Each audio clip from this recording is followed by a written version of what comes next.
What's up, you guys? It's Riley here with Learn With Me. For today's video, I'm going to be showcasing me picking some pears, and I'm going to show you guys the pears that I like, and then the pears that I'm just going to add to the compost. While I do understand that you can kind of cut off some bad parts of some pears, I have enough pears that I can just let these go to the compost and just figure out something else to do with the other ones on another time. So to get into it, I'm growing what is considered a common pear. One thing that you will have just noticed is that this pear is closely related to apples. And one thing I like about this pear is that it's known for its firmness and its hardness, so it makes it rather crisp like an apple when you bite into it. Also, you guys, as you can see, I have this little grabber device that I'm using to grab the pears out of.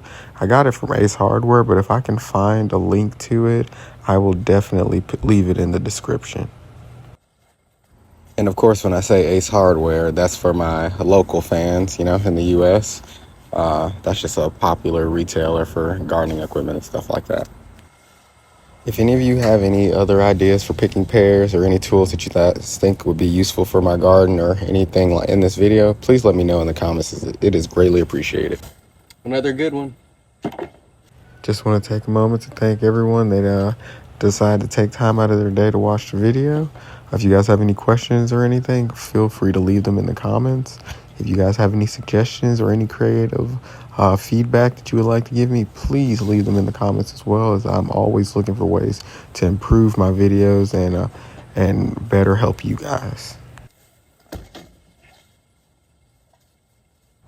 You guys are going to see this later on in the video, but as always, I have a disclaimer up that'll let you guys know that you guys should always do your own research when it comes to this type of stuff. You shouldn't just believe anyone, and if you guys do see something that you would like to participate in, make sure to do your research, make sure to check with your doctor, just to make sure that these things work well and work best for you. Because I would hate to see something happen to you guys. And continue to have an awesome rest of your day. Don't forget to make time to comment if you guys have any suggestions or critical feedback, and don't forget to like, subscribe, and even share it with some of the people that you love and even the people you don't love, just to get the word out. Appreciate you guys. While I love the production on my pear tree, as you can see, it's a bit lopsided. And it's not really lopsided in, I guess, a traditional sense. But as you can see, it's just overrun with different branches, and I'm going to try to clean it up after the season ends so that the tree can breathe a bit more and it doesn't have to worry about overstressing itself out when it comes to production. As in previous years, there have been literal branches that have broken off and have started hanging off to where I knew that could not be good for the tree. Going back to the firmness of the pears, that's one thing I really like about this pear tree, is that I've had multiple friends that have told me about how their pears, when they started to harvest, the animals got to all of them before they were able to take advantage of the harvest. And I've heard about that with peach trees too. But one thing about pears is that really the squirrels go after them. And while there are some pests and some birds that'll peck at them and stuff like that, they aren't really something that all animals can get into because of, like I told you, that firmness and hardness that is the common pear. Pears are interesting fruit, as unlike most fruit, they ripen from the inside out.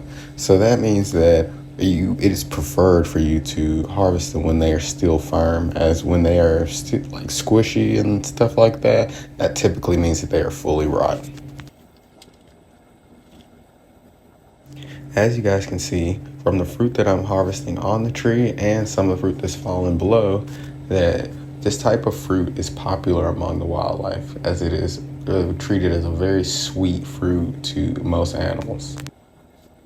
This doesn't mean that it is actually unreasonably sweet or tastes like candy or anything, but if it's sweet enough, the animals, the bugs, even some types of wasp and stuff like that will go nuts for it.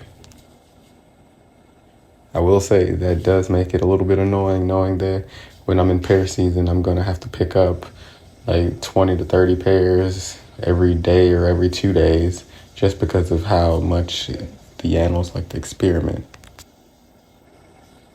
That brings up another point that I like to be reminded of whenever people kind of tell me that, hey, I can help pick pears or anything like that, is that the problem is not necessarily picking the pears. I can make time to pick pears. The problem is when the animals come in and take bites off of it and drop it down. And now I have about like 10 to 20 pounds every so many days of rotten fruit that's attracting more animals, more bugs, more disease, and all types of stuff. So it kind of makes the problem a bit more convoluted, if you ask me. Those of you that can get a hold of a surplus of pears, you guys are in luck, as you can make a lot of recipes that you can make with apples with pears. And there are a great deal of recipes from savory to sweet to desserts to breakfast items to baby food to all types of things that you can make with pears that can find their ways into your diet no matter how much you could think that you wouldn't like one thing.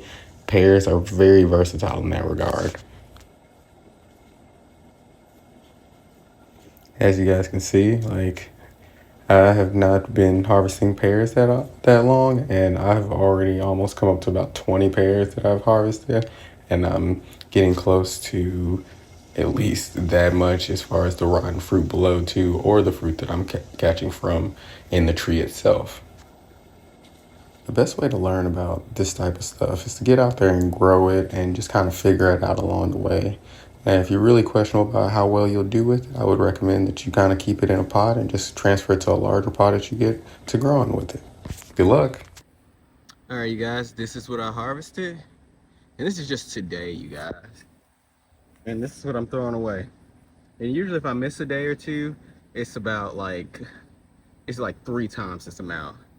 But if I try to catch these, like this is what I'm generally harvesting either once every day or once every 2 days.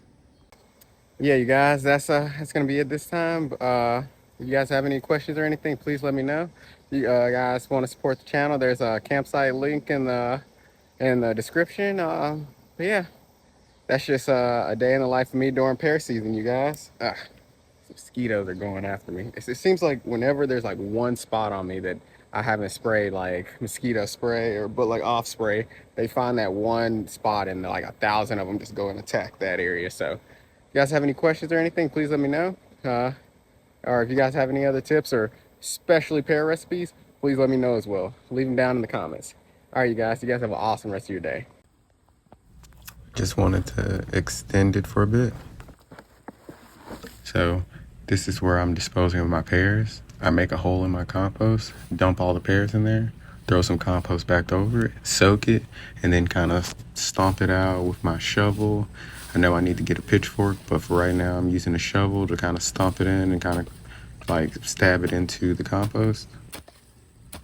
Since my compost has been getting considerably high lately, this has really helped out to keep the animals away from like my tree and keep them away from my compost pile and digging in and out of it. Thanks for sticking around. Just wanted to include you guys for this part of the process. Let me know if you guys need anything else. See you guys soon.